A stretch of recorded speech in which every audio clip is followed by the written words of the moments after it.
Hi, Donna.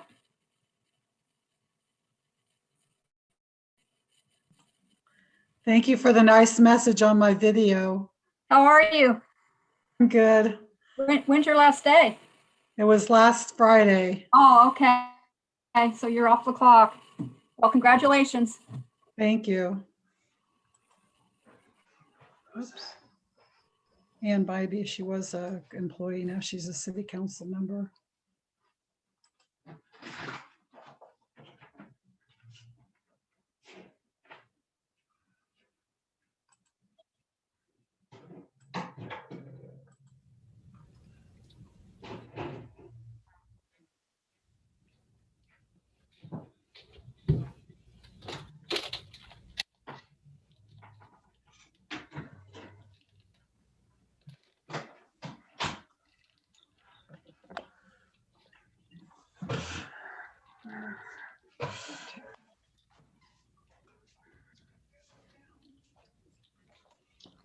It shines right into it.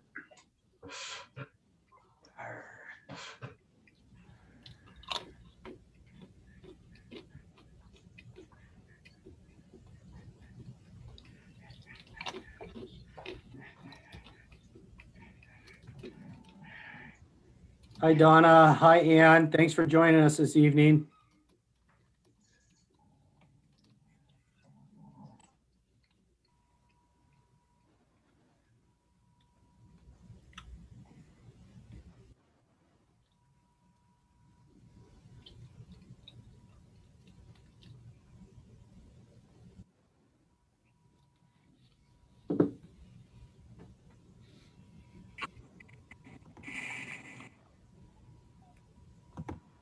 The city clerk needs to reboot, so we'll hold for just a second.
Acting city clerk, are you on okay now?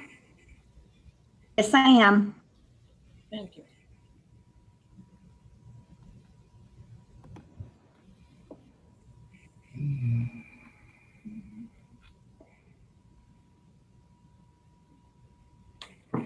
Good evening, everyone.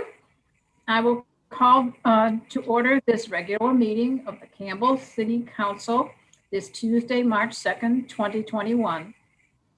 regularly scheduled city council meeting is conducted via telecommunication and is compliant with provisions of the Brown Act and Executive Order M29-20 issued by the governor. This city council meeting is being live streamed on Channel 26, the city's website, and YouTube. May we have a roll call, please? Councilmember Bybee, Present. Councilmember Landry, Present. Councilmember Lopez, Present. Vice Mayor Reznikov, Here. Mayor Gibbons. Present, thank you. At this time, we will do the Pledge of Allegiance. Please join me in standing at attention for the Pledge of Allegiance. I pledge allegiance to the flag of the United States of America and to the republic for which it stands, one nation, under God, indivisible, with liberty and justice for all. Thank you. And it is now my pleasure to have a special proclamation this evening, which is declaring the month of March as American Red Cross Month. And we have a proclamation which I will read, and it is being provided to our wonderful local Red Cross volunteer extraordinaire, Ann Heresy. And it's the proclamation which says, whereas March is American Red Cross Month, a time when we recognize the humanitarian organization that eases people's suffering during life's emergencies in the city of Campbell, across the US and around the world. Whereas the Silicon Valley chapter of the American Red Cross has a long history of helping our neighbors in need of responding to single family and apartment fires in Campbell, sending Campbell residents who are Red Cross trained to disasters all over the US, delivering shelter, care, and hope during disasters here and in nearby communities. Whereas the American Red Cross is making our communities safer through its life-saving home fire campaign, providing life-saving blood, teaching skills that save lives, and supporting military, veterans, and their families.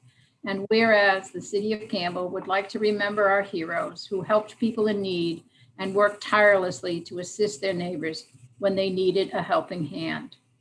And whereas during this Red Cross month, we thank and honor the selfless volunteers, dedicated employees, and generous supporters who make this compassionate work possible. Whereas Campbell Red Cross volunteers provide recovery support when large disasters like the Northern California complex fire devastated families and communities. Whereas the Red Cross volunteers adapted their service delivery to keep everyone safe during the COVID-19 pandemic. And whereas every day people in our community depend on the American Red Cross, whose life-saving mission is powered by the devotion of volunteers, the generosity of donors, and partnership of community organizations. And whereas the city of Campbell dedicates the month of March to all those who support the American Red Cross mission to prevent and alleviate human suffering in the face of emergencies. Now, therefore, I, Elizabeth Gibbons, Mayor of the City of Campbell, do hereby proclaim March 2021 as American Red Cross Month. I encourage all Americans to support this organization and its noble humanitarian mission. And I really want everyone to know Ann Heresy is a Red Cross volunteer and leader who's done some extraordinary things within our community and traveling outside our community to help. Thank you so much for that, Liz. And thank you Welcome. for the proclamation. You know, I have two examples of how our volunteers and the rest of our team have had to adapt this year to deliver Red Cross services. Can I take a moment? Okay, thanks. You mentioned the complex fires that happened late summer proclamation.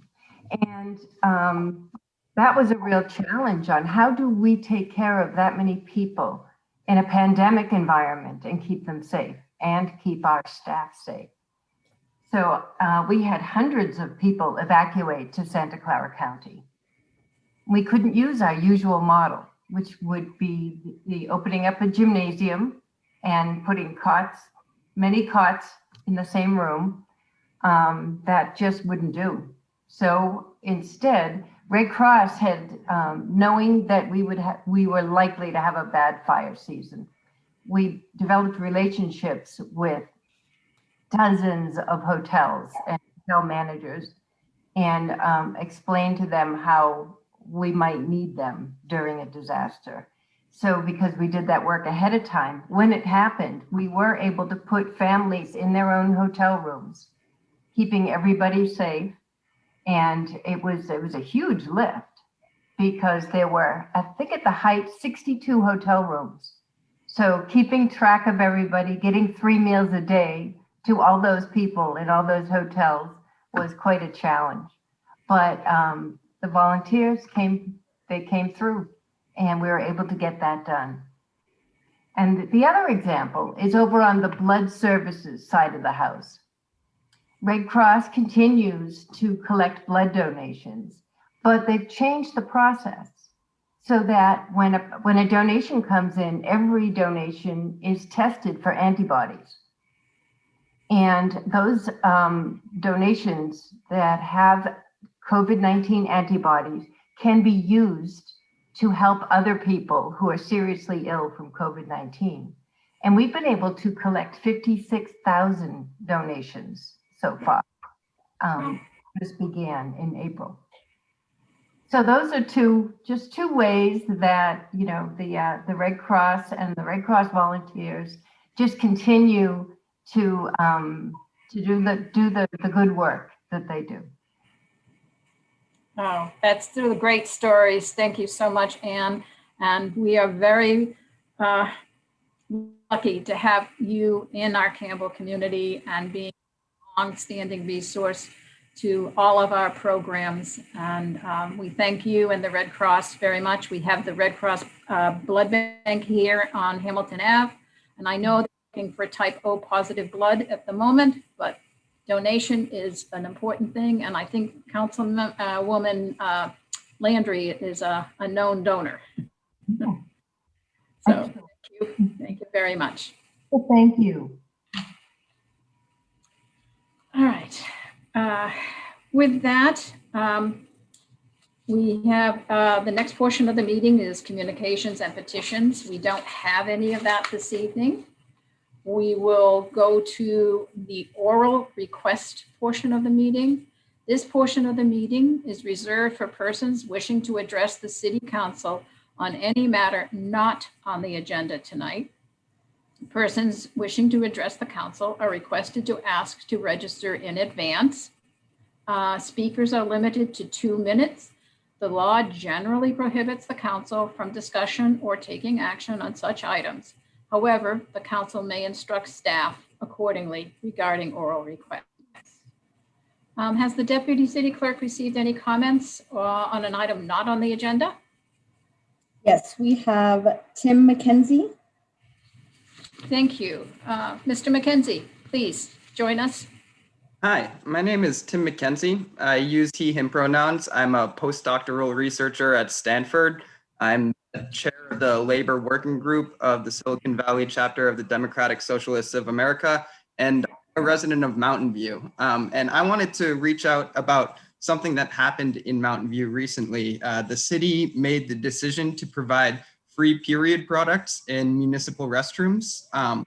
And it seems natural to me. We have toilet paper and paper towels in bathrooms. I think that having period products seems like a natural extension. And I've heard, if I'm not mistaken, Campbell is building up a new community center soon. And I'd hope that while doing that, you may keep that in mind and include period products in all restrooms in the new community center, and we'll hopefully extend that to the entire city of Campbell. And I advocate also for inclusion in men's bathroom because trans men menstruate as well. I just wanted to reach out about something that we did in Mountain View and hope that our neighbors in Campbell might want to do something similar. Thank you very much.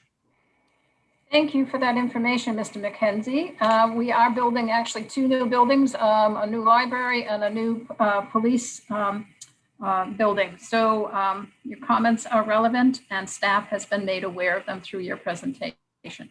Thank you so much. We are now at the portion where we have council announcements. Mayor Gibbons, Yes. we have one more oral request Oh, speaker. thank you so much. Beg your pardon. Who is it? We have Joseph Cloward. Mr. Coward? That correct? Please join us. Hi, yeah, my name is Joseph Cloward and I'm a Campbell resident. I wanted to speak to the same issue actually in support of what Tim McKenzie has just shared. I learned about this program that they had instituted in Mountain View through him. I'm also a member of the Silicon Valley DSA. And so I wanted to encourage you to think about implementing the free period products in municipal restrooms as well. I think it's a great way to promote inclusion and also just to provide a service that is very much appreciated by those who find themselves in need of it at relatively little cost to the city. So thank you very much. Thank you, Mr. Cloward. Appreciate your information. I'm happy to have you as a Campbell resident. All right. Do we have any others, Madam Deputy Clerk? There are no others. Thank you. And now I have to find my mayor's announcements.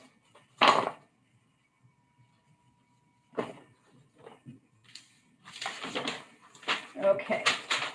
So the most important, exciting thing for our announcements tonight is, as of tomorrow, Santa Clara County is in the red, which means you can dine inside, limited capacity, but major change. And I offer great caution and excitement that this is happening, but it's really important not to lose the progress we've made. So please follow all the social distancing requirements and come visit all of our restaurants and stores and businesses in Campbell. They need you and we need you. So our goal at the City of Campbell is to maintain essential services and keep you informed. We will continue to provide you with the latest news, announcements, and updates from Santa Clara County Emergency Operations Center and Public Health. The Santa Clara County's Public Health System has announced that they have increased vaccination sites. There are a lot of vaccination sites and more vaccine is coming. Eligible residents can make appointments for the county health system by calling 211 or by visiting the county's website, sccfreevax.org. And I offer this note of change. This sccfreevax.org is viable for another week or two. Santa Clara County will be in the third phase of the governor's new rollout of Blue Shield as being the manager of vaccinations. And it's my understanding that they will have their own vaccination site. So for those of you who can make your appointments now, I encourage you. The SCC FreeVax is an excellent site. And given the new eligibility, anyone who's eligible should make your appointment at your earliest convenience. The city's clerk office is accepting applications for a vacancy at the Historic Preservation Board for one short term expiring October 2021. That's short. Applications may be obtained from the city clerk's office or on the boards and commissions page of the city's website. For more information, please visit the city's website of campbellca.gov or email the city clerk's office at clerksoffice, CLERKS office @campbellca.gov. History at Home presents the history of Fort Ross on Friday, March 26th from 6 to 7 p.m. A Russian-American settlement on the Sonoma coast. It'll be presented by Igor Polishchuk. Excuse me, Director of External Relations, Fort Ross Conservancy. Fort Ross is a former Russian establishment on the Sonoma County coast and has been the subject of archaeological investigations and is a California historical landmark. Registration is required for this event, $10 per ticket or free for museum members. Please register. Please visit campbellmuseums.com. Attention high school students. Silicon Valley Clean Energy has launched a new short film competition. Share your stories and solutions to climate change for over $20,000 in scholarship awards. No prior climate change knowledge or film experience is needed. Learn more about Silicon Valley Youth Short Film Competition at svcleanenergy.org. Receive up to $3,500 when installing an efficient electric water heater. Silicon Valley Clean Energy is offering rebates to single-family homes and multi-family household customers to upgrade their water heaters to clean and electric. It's something like 40 or 50% of your greenhouse gas produced by a home is because of the hot water heater. This is cost effective and a wonderful option to do for helping your environment. For more information on how to reserve a rebate, start a project, and submit a rebate request, please visit svcleanenergy.org. On this Saturday, March 6th, from 12 to 2, the Church of Jesus Christ of the Latter-day Saints is holding a food drive to benefit West Valley Community Services. They are located at 19100 Allendale. It's right next to West Valley College on Allendale. And that's Saturday, March 6th, from 12 to 2. Dry goods and shelf goods are appreciated. And please keep an eye out in the future. There's a community group forming for homeless support and solutions. We'll just keep you posted as that moves forward. There is a county program for community plan for housing or for ending homelessness that we're hoping to leverage as part of this effort. So please keep your eye out for updates on that. And with that, we will now go to the consent calendar. Are there any council members that would like to pull an item from the consent calendar? I believe I've heard of item number 4 from Councilwoman Landry, and I wanted to pull item number 6. Is there anyone else wishing to pull an item? Okay. With that, ma'am, we have a motion for the consent calendar, items 2, 3, and 5. I'll make a motion. We have a motion from Councilwoman Landry. I'll second. Councilmember Bybee will second. Thank you. May we have a roll call vote? Councilmember Bybee, Aye. Councilmember Landry, Aye. Councilmember Lopez, Aye. Vice Mayor Reznikov, Aye. Mayor Gibbons. Thank you. And Councilwoman Landry, your item number 4. Yes, please go to packet page number 18. It's the meeting minutes from February 16th, 2021. Under item 8, fiscal year budget, the last sentence references 2 people's name, but it doesn't say who they are. And the preceding sentence talks about the finance director and the following talks about council. So somewhere in there, it should say member of the public or public speaker to clarify that those people are not staff. Thank you. Does the acting city clerk have that edit? I do. Thank you. And would Councilwoman Landry like to make a motion to approve that with those edits noted? Yes, so moved. We have a second? I'll second. Councilmember Bybee with a second. Roll call, please. Councilmember Bybee, Aye. Councilmember Landry, Aye. Councilmember Lopez, Aye. Vice Mayor Reznikov, Aye. Mayor Gibbons. Aye. Thank you very much. And I pulled item number 6. We are in a transition year for so many reasons, and a lot of our longstanding city staff are retiring. Donna Rice qualifies as a longstanding city employee, 37 years.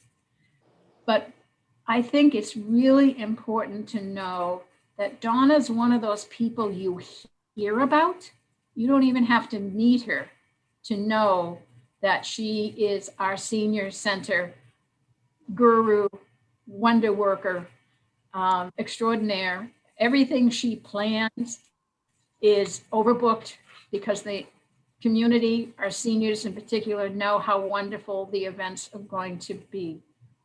And I know other cities are very envious of us having Donna, and you are retiring, you can't go anyplace else. I just wanted to let you know that I know you obviously, but it's so important for someone who hasn't had the chance to know you that you are a very special and person who will be greatly missed for everything that you've done for our city and our seniors. And I thank you very much for coming to Campbell 37 years ago.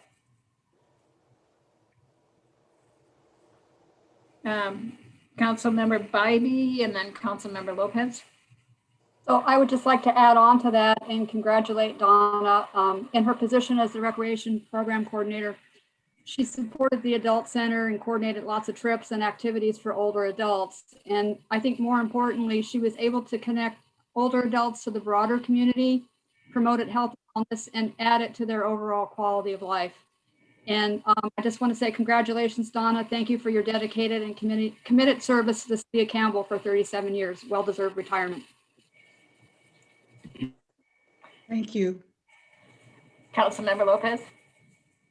Yeah, Donna, I'd like to congratulate you on your well-earned retirement. And my only regret is that coming on when I did that we didn't have, or I didn't have more of an opportunity to see your work. But I know that when we sit up here and talk about the small town feel of Campbell, that's so important to everyone.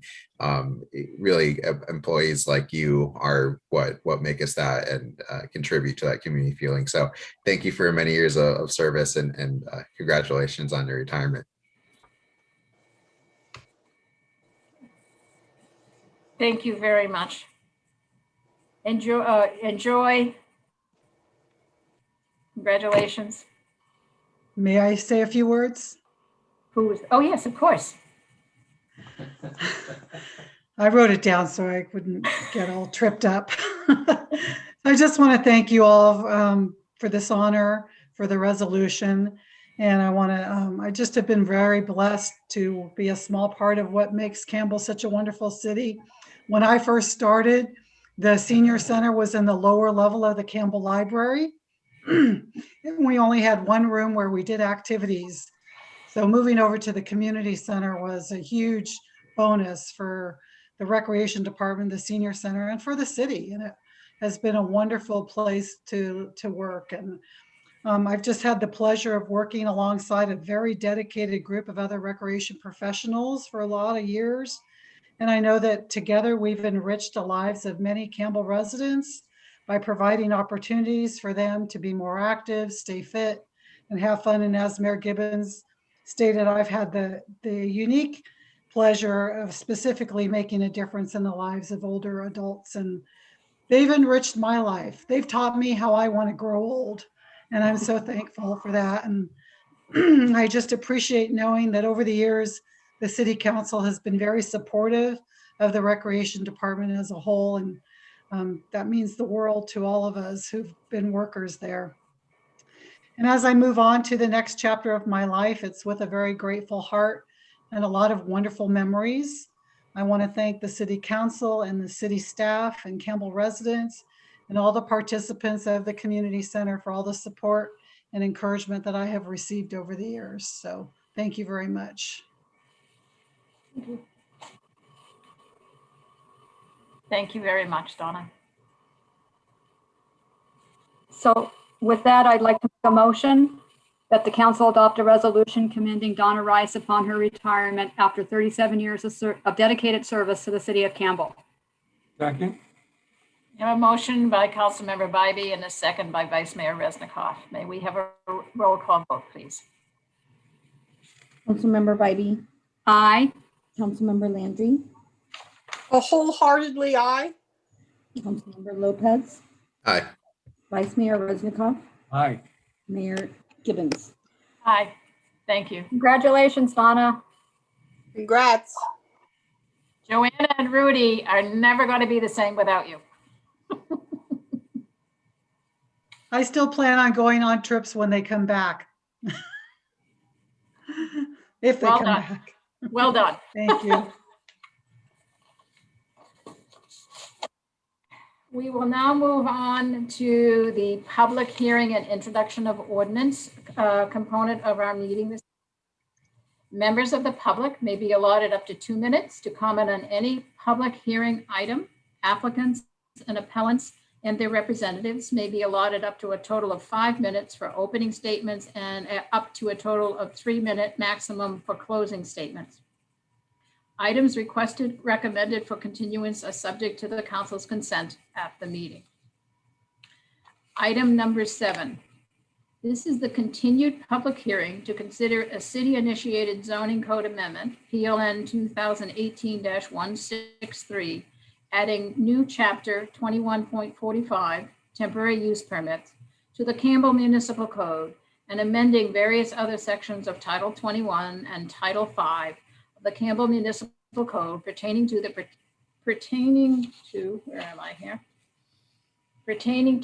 permitting and regulation of temporary uses on private property and the associated rescission of Campbell Council Policy 9.8, approval of temporary permits for Christmas trees and pumpkin sales. This is an ordinance with a resolution and requires a roll call vote. May we have a presentation, I think, from Senior Planner Daniel Fama. Thank you. Good evening, Mayor and City Council. This is a continued hearing from the council's meeting of February 2nd, 2021 for the draft temporary use permit ordinance. Based on council feedback provided at that meeting, staff has provided a revised ordinance in 2 copies, one clean copy for adoption and another that includes red lines identifying the various revisions. Those revisions just briefly pertain to clarification in terms of definitions, entertainment performances that occur on private property in association with First Friday type of activities, language as it pertains to parking lot activities, duration, allowances for reoccurrence of approved temporary activities, and provision for the city manager to apply a reduced fee for applications that provide a public benefit. The Planning Commission does recommend that the City Council introduce an ordinance to adopt the new temporary use permit ordinance and adopt a resolution rescinding existing City Council Policy 9.8. Thank you. Thank you. Do we have questions?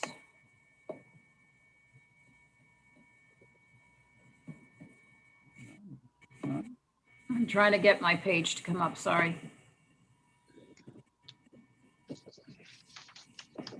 No questions? So I had a couple. Some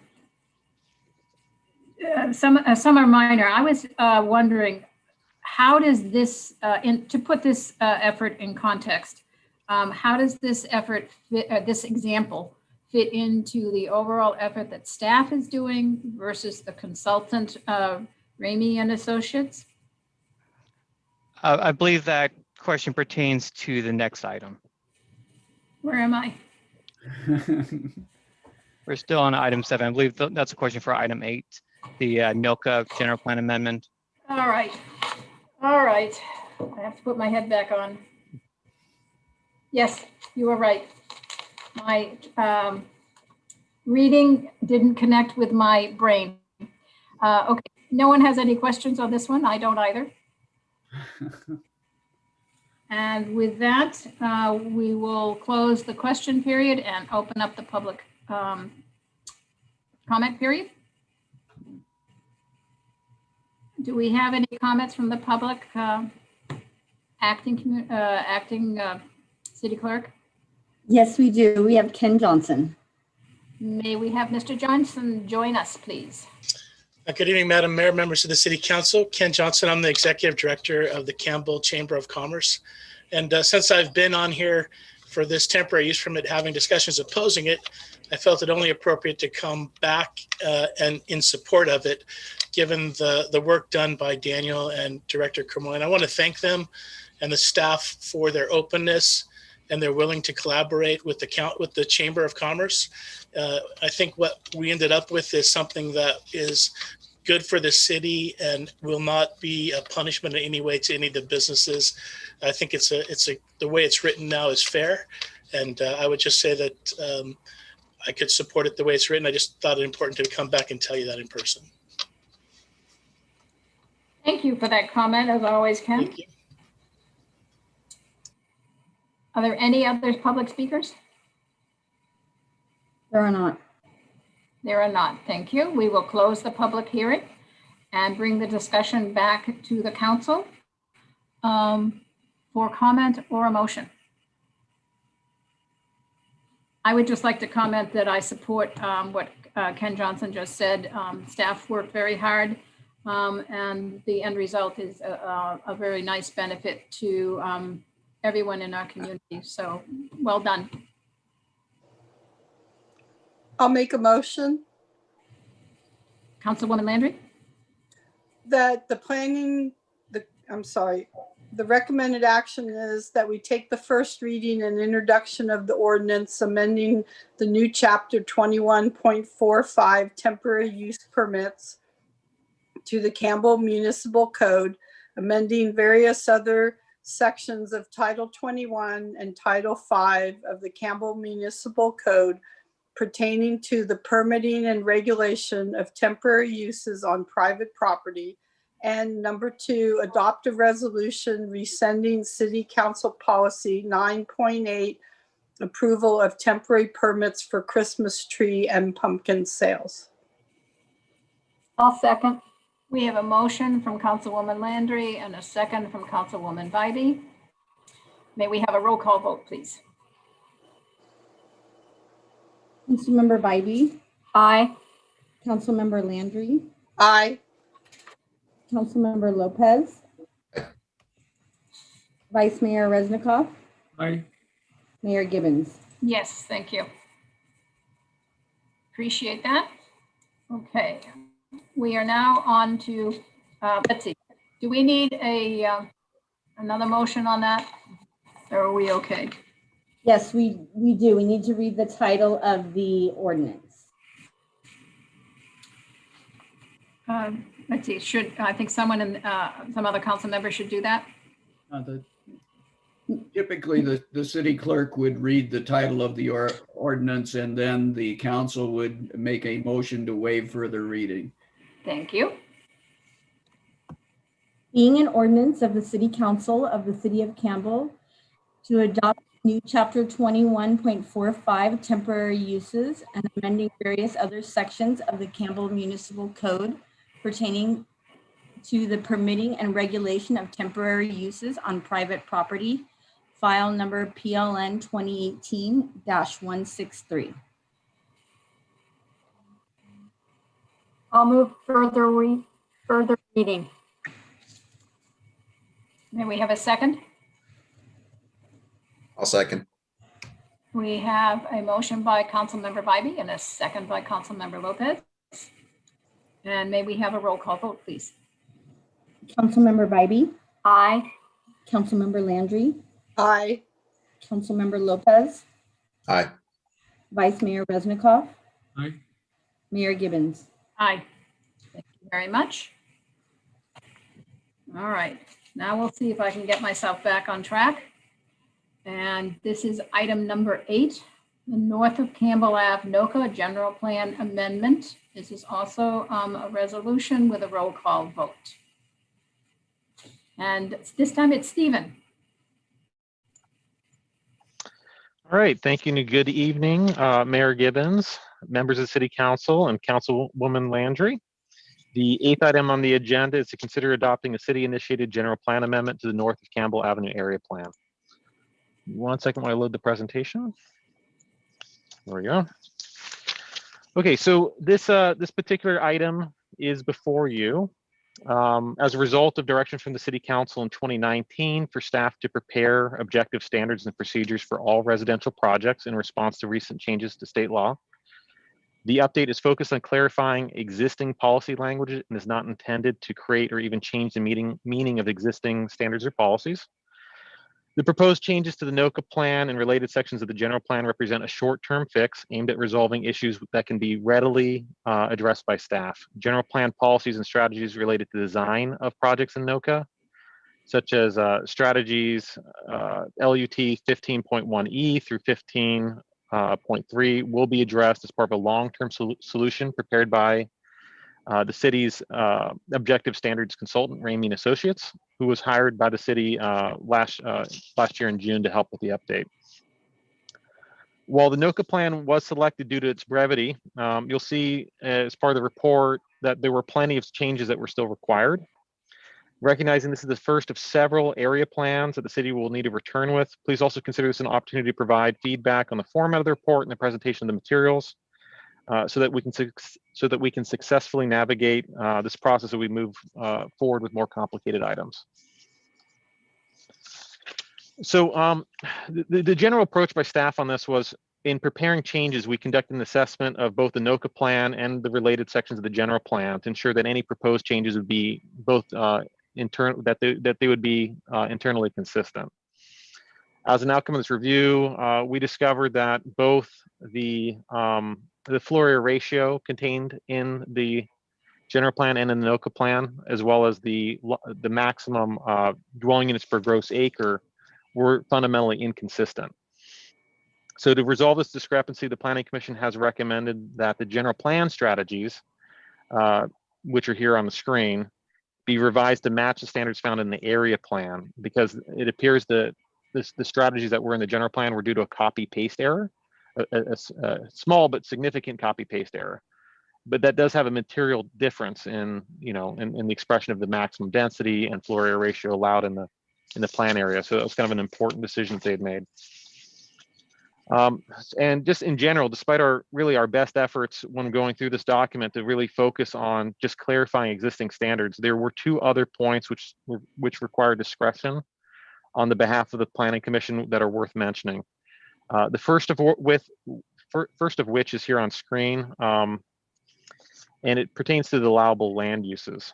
Now, while there is a relationship between residential and professional office activity called for by the plan, and that to implement that was rather straightforward. What was less straightforward was what type of commercial activity should occur within the plan area. So on screen here in yellow, it has this description in the NOCA plan discussion. It says, due to the proximity to single family residential, retail and commercial uses should be low impact in nature.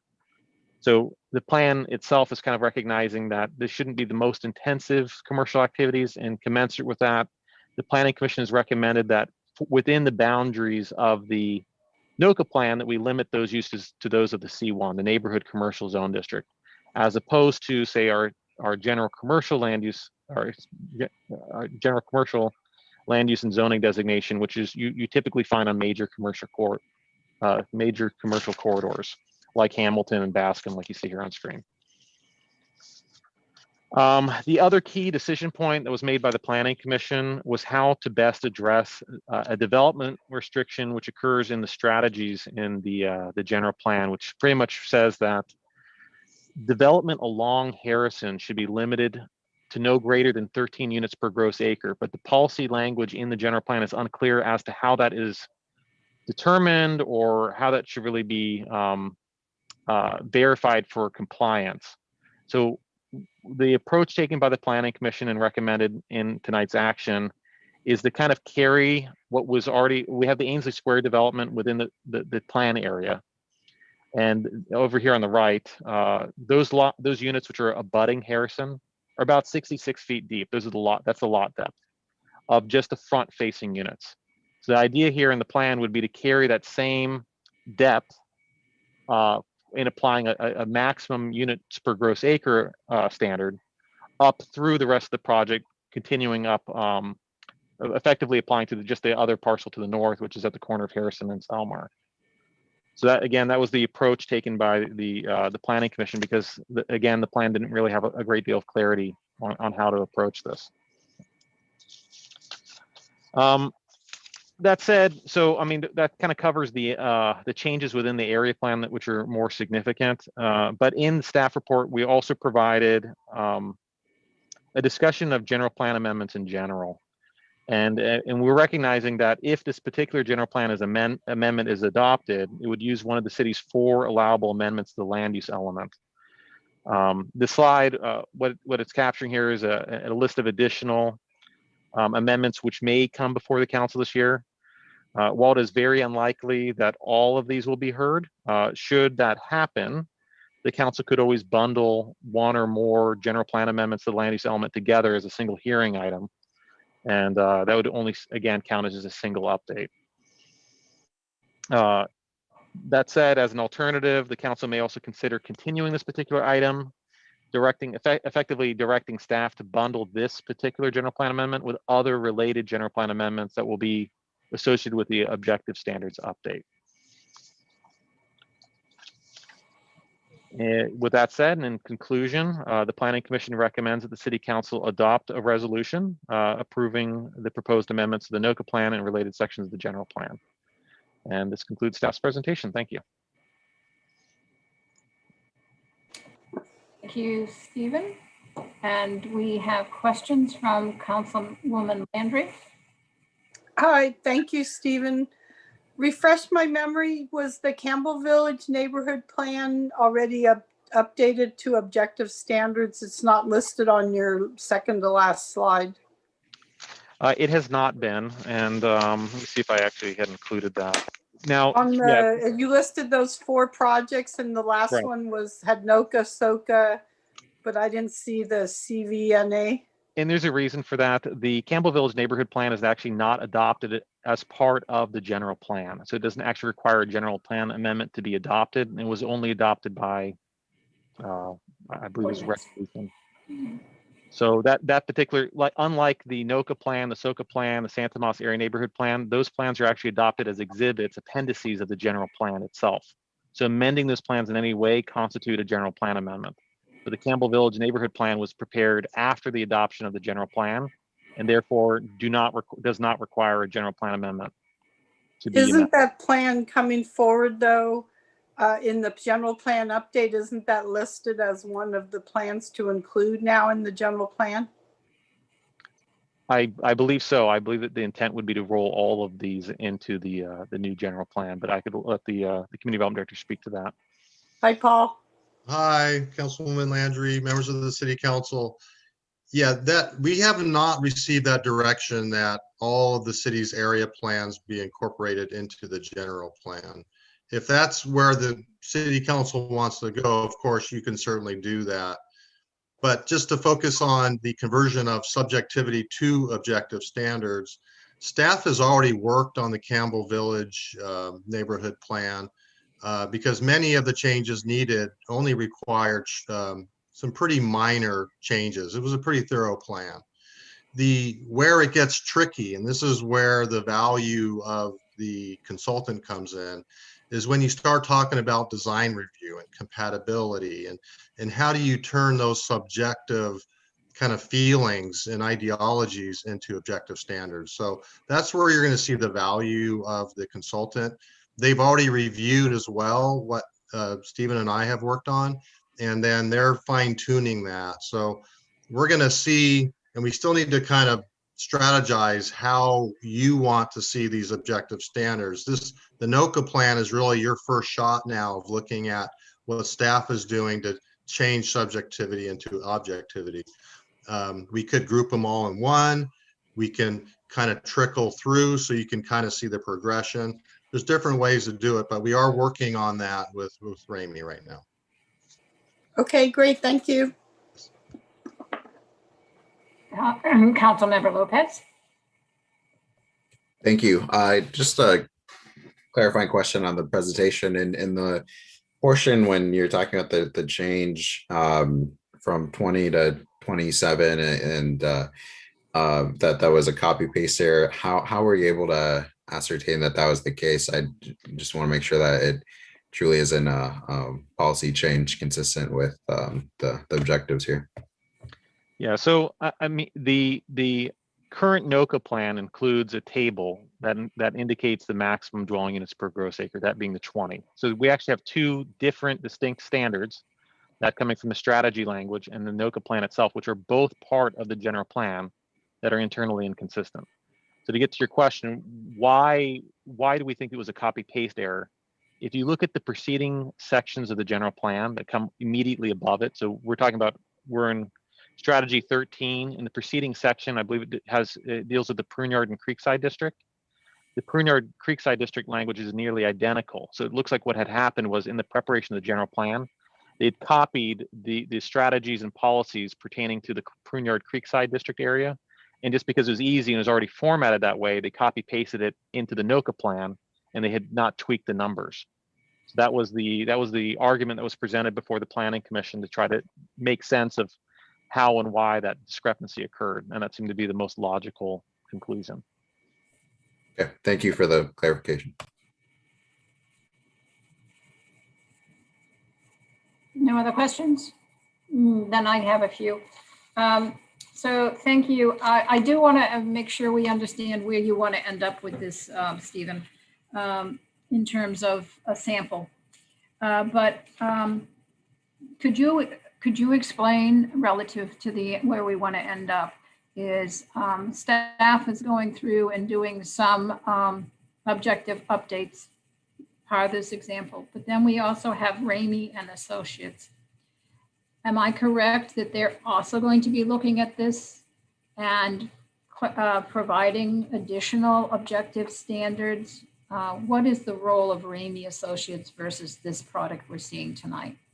So that's a great question. I'll break it up into two parts. So the first part is, how does Ramey fit into this particular area plan, the NOCA plan, versus the update in general? So for this particular area plan, there are additional strategies that are contained in the general plan that pertain to design review, like orientation of buildings towards the street, and they address how to handle development in the NOCA area. So because those are a little bit more subjective, a little bit more design emphasized, we felt as if having Ramey's team look at those particular provisions, given their architectural background and design expertise, that they would be best to propose those changes and fold them into the NOCA plan. So to get back to your point, I envision that at some point when Ramey and team has had the opportunity to go through those strategies, we'll be adding to the NOCA plan, expanding it to include additional design language consistent with the strategy language contained in the general plan. That's objective design criteria. In general, right now, Ramey is working with us extensively. Paul had mentioned we've already worked on the Campbell Village Area Neighborhood Plan. We're starting to tackle the Winchester Plan, the SOCA Plan. We're going through each of the documents, and right now we're starting to work as a team on those particular documents. So I don't know to what extent we might be presenting to you like a short-term fix on those particular items, because our timelines are starting to become blended. Yeah. Right. This particular item was one of those which we had prepared a while back. It had just been pending review. And once it was available, we tried to advance it as quickly as we could. But again, the timeline's becoming a little bit muddy in terms of blending our efforts and the consultant's efforts. It's possible you might see some of those starting to come together. My word is mushed. Timelines are becoming mushed. Okay, so that really is important for us to understand, because it takes staff time and council and planning commission and council time to duplicate this. We were hoping that staff review would have happened at least a year and a half ago or so. That was the original schedule. So given everything that's happened. So I think it'll be helpful, if not in this conversation. Let's see, I got to ask questions, don't I?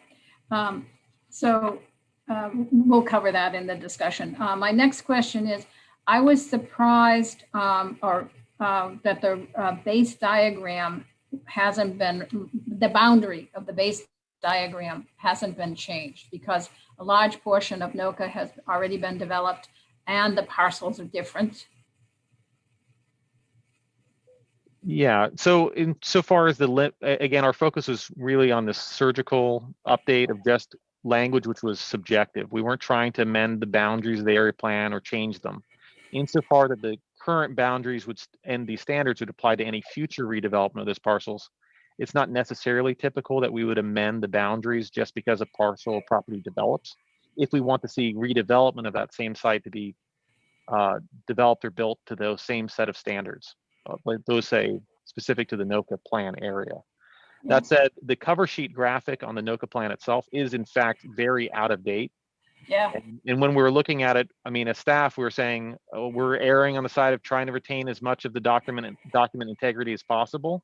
So we didn't feel as if we were making a lot of other changes. I mean, that's actually good feedback. If we were to receive that right now, I think even the cover slide of my presentation tonight included a better exhibit, which could easily be just slotted into the cover sheet of the Noka plan to kind of clean it up. But similarly, as staff, were encountering those types of issues going through each of these area plan documents. Some of them were prepared in Corel WordPerfect or formats that we no longer retain, they've been lost to time. So we are, on some of these documents, need to make some of those kind of decisions to kind of change or deviate from the format. But on this one, because we could, we try to retain it intact as much as we could, including that out-of-date graphic on the cover sheet. Okay, so remind me to give you feedback on what I think might need to have happened there.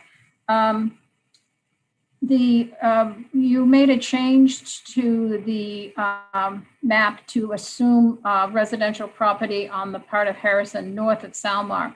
So it kind of seems to me that you're doing both. You're not changing it, but you are changing it because there are no residential depth parcels on Harrison north of Salmar.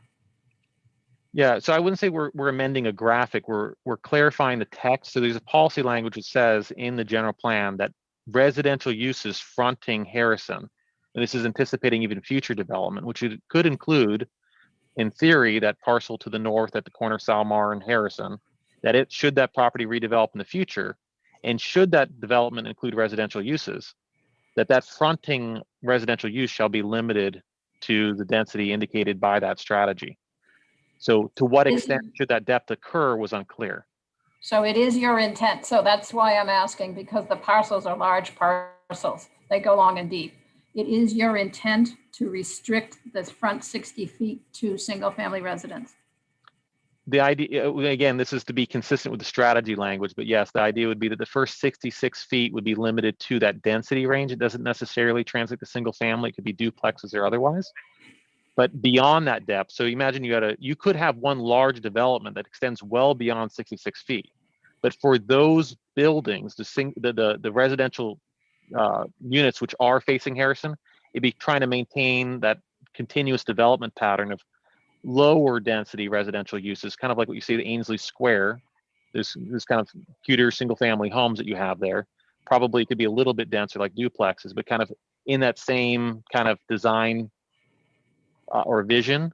But then further back, you might have a larger, potentially even mixed use building behind it, which would be still part of the same development, as opposed to that mixed use building being up against a street. Okay, so that's one of the reasons that I'm asking the question, that it would seem to me that we are changing the residential density of that portion of the parcel and impacting the viability of residential development on the remaining parcel.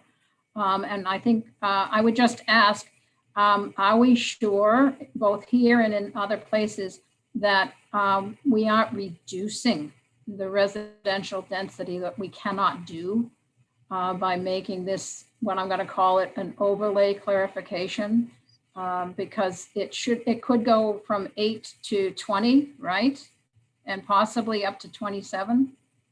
So we're reducing the density by making it a residential 66 feet.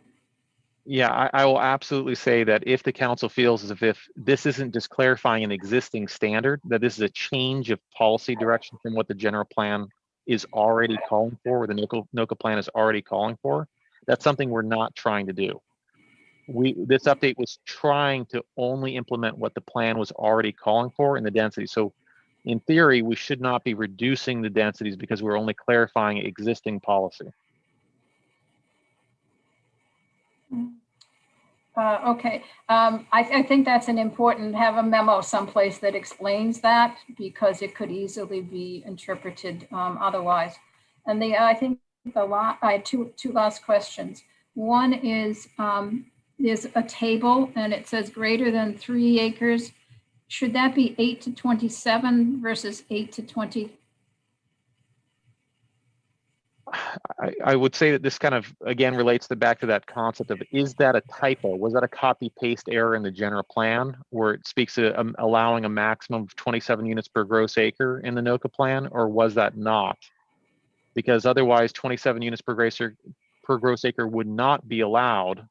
And the NOCA plan is currently limited to 20 within that particular policy document. So again, you're kind of identifying this challenge that we had going through the update. When you have both general plan documents or parts of the general plan are in contradiction to one another, how do you handle that? How do you best manage that? Yeah.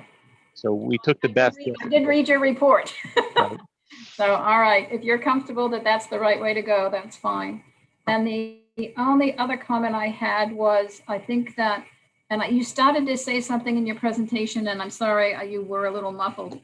LUT 15 1B and 1D seem to need to be revised and maybe said not used, because you took out the 25% increase and those paragraphs, and then what was in the preceding.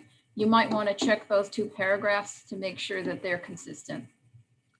I can definitely agree with that. Again, we're trying not to change anything that wasn't necessarily inherently subjective, but to those 2 points you just raised, like 15.1D in particular, could be dangerous if we were to retain it, because it could imply density increases beyond those allowed by a density bonus law, right? So that might be something that the council might entertain striking, but again, it's a policy language that's in there. We didn't want to presume to remove. So I would agree with you, but I think that what you've written already negates those 2 paragraphs, and there already is a density bonus. So to me, those 2 paragraphs in the LU2 section should be revised. Yeah, we can definitely take that direction. Okay. All right. Thank you very much. I had a lot of questions. I appreciate. It's a lot of effort to figure out what you're going to do, and how you asked how is it going to go forward. So I appreciate that.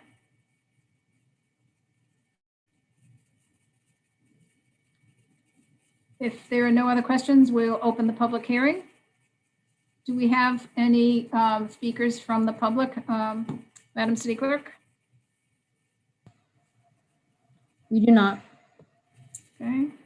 There are no public comments. We will close the meeting for public hearing and go back to council for discussion.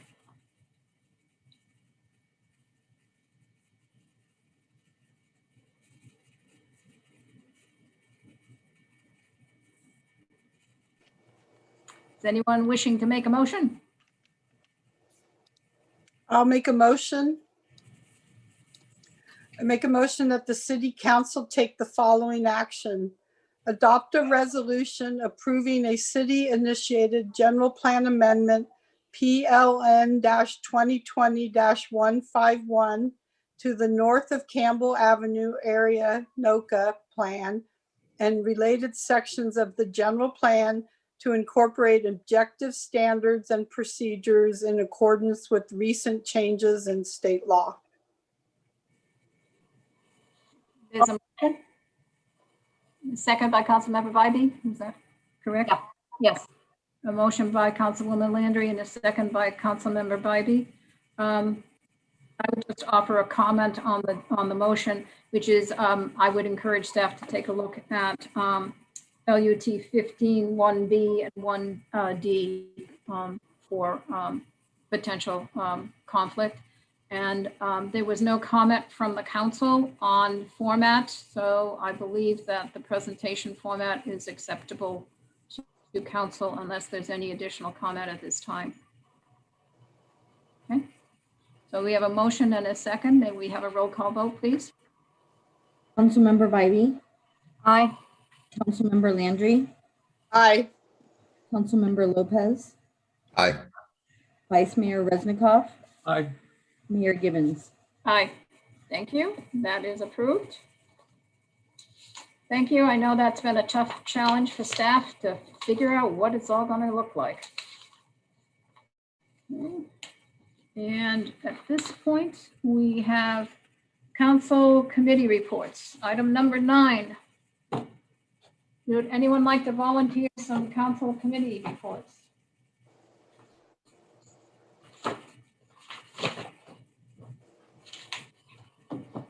Nope. Yeah, we all got our No. hands raised, Liz. Okay, sorry, your hands are off to the side. I've lost them. Councilmember Bybee and then Councilwoman Landry. I have no report. Okay. Councilwoman Landry. I have a very exciting report. The Recycling and Waste Reduction Committee held our meeting last week, and I was reappointed as the chair. But the most Congratulations. exciting part was that we had a presentation from San Jose State University at a request of the committee of what does it cost to produce a box, ship a box, and then recycle a box in light of all of the online shipping that's occurring. And this started by me seeing my mom obtain a tremendous amount of packages and boxes and not recycling them. I encourage everybody to go to the meeting from last week and watch the professional presentation by San Jose State University.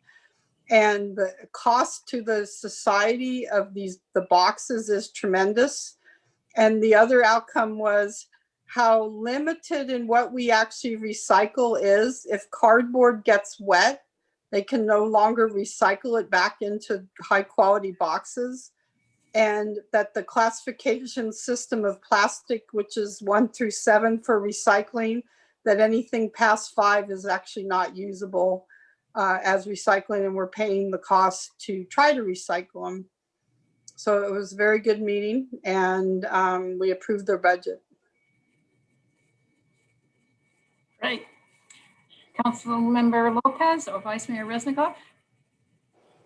I'll just comment that I think we were all over at JD Morgan for the groundbreaking, and Natasha did a good job trying to record people with equipment backing up and beeping and flip charts blowing. So I will comment, it's certainly, it's bigger area when you see it dug out. You just don't have the perception, I think, of how large an area that has been as a playground and will be. So it was nice to see all that work going on there. But kudos to Natasha, she did a good job that day. As always. Councilmember Lopez. Nothing to report for me, although Councilwoman Landry, now I'm looking over at my recycling and feeling like I need to restart. So thank you for the information. A box, what's it cost to make a box? So at the West Valley Mayors and Managers, there was a comment about some cities getting a presentation on, what is it, 13 something? 1383. So are we on the schedule to get a presentation? Are you asking me? Yes. Yes. Oh, We're, Madam Brian, Mayor, yes, we have it on the future agenda. Okay. that's correct. Okay, so everyone will want to pay attention to that one. It's very complex and it's going to be costly. So that's going to be good. Okay. Anything else? Councilmember Resnikoff, Vice Mayor Resnikoff, anything else? Nothing, thank you. Okay, Campbell Historical Museum and Ainsley House Foundation Board met last week. They are close to being fully booked for weddings starting in May, assuming we stay in the red and go to orange. The big constraint is serving food. They have also purchased, the foundation has purchased a new membership software that will expand the reach of our museum to museums across the state and country. Makes it user-friendly and doesn't require special training, or it can be done by the foundation. It doesn't require city staff assistance. They are moving forward with various fundraisers, and they are continuing a very active program with the schools. So lots of good things happening. And as you know, they're doing the Tasty Tuesdays, the Something Mondays, and the History Happy Hours on Fridays. Working very hard to be supportive of our community and our history. And Carrie did an absolutely superb presentation for Early Settlers Day at the Lunchtime Chamber meeting a week ago, Wednesday. So as always, an excellent presentation by Carrie. We had a city attorney performance subcommittee meeting, city clerk subcommittee meeting, and city manager subcommittee meeting, all of which had nothing to report. The other one is my favorite, of course, Silicon Valley Clean Energy, JPA. Lots to discuss this week, not the least of which was Texas. A lot of people have asked, can it happen here? And the answer is yes and no. No individual here has a contract directly with the provider such that they would be charged market rate at $35 a kilowatt hour, and then it jumps to $1,000 or $9,000 a kilowatt hour. People here do not have that kind of contract. They have a customer relationship with Silicon Valley Clean Energy or PG&E or others. So that's the good news. The important news is, as being your board vice chair and member of the ROC, the Risk Oversight Committee, is what does that mean for the marketplace in the long run? And people are anxious and panicking a little bit about having another unanticipated event where power becomes at risk. In Texas, they were their own grid, and for their wind turbines, they did not buy the heating packet so that the turbines literally froze. And their gas fired electric generation plants, the gas lines actually froze. So many things contributed to that problem that aren't happening here. But that doesn't mean that there can't be price spikes. For example, last August, when we had the brownouts and so forth, Silicon Valley Clean Energy buys power in ahead with many contracts in place, and it has a hedging factor. All of that served very well last August, where we did not have to go out to the open market. Other places did. The market price went from $30 a kilowatt hour up to $1,000. So it is possible that if we don't buy enough power, that we'd have to go out to the open market, but it would not hit individual ratepayers in the same way. The Silicon Valley Clean Energy has over $150 million in reserves. The annual budget is $235,000. So it's a good cushion that is there for this type of situation.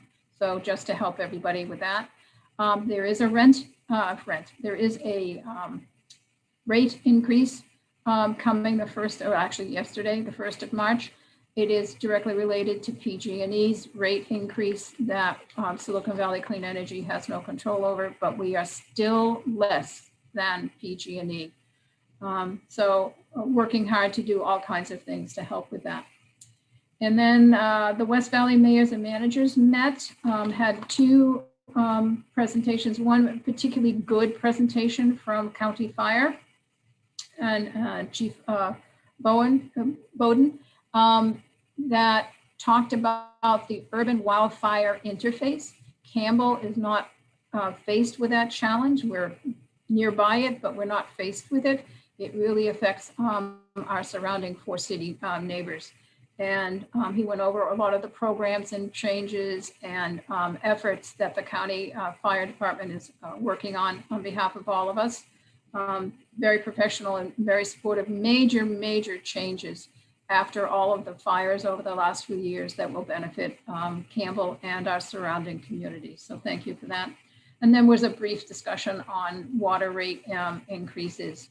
And again, that's handled by the CPUC, and we're looking to have the CPUC representative come and explain what cities can do in support of controlling San Jose Water's continued rate increases. Okay, with that, I think we are done. Unless anybody has any last minute thoughts? Yes, Councilmember Lopez. I'll just share briefly because you brought up the museum that I attended at the recent History Happy Hour which is actually with the local novelist, Asana Sada, who's a Campbell resident. And the novel is partly about her background and family background in Iran. So just a wonderful event that speaks to the diversity and strength of our community. And so really encourage people to seek out those events. Really wonderful for the community. Great, thank you for saying that.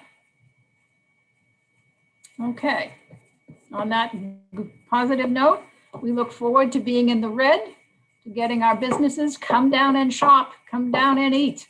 And you can drink too, as long as it's responsibly. Thank you all very much. Good night. I need a new sign off.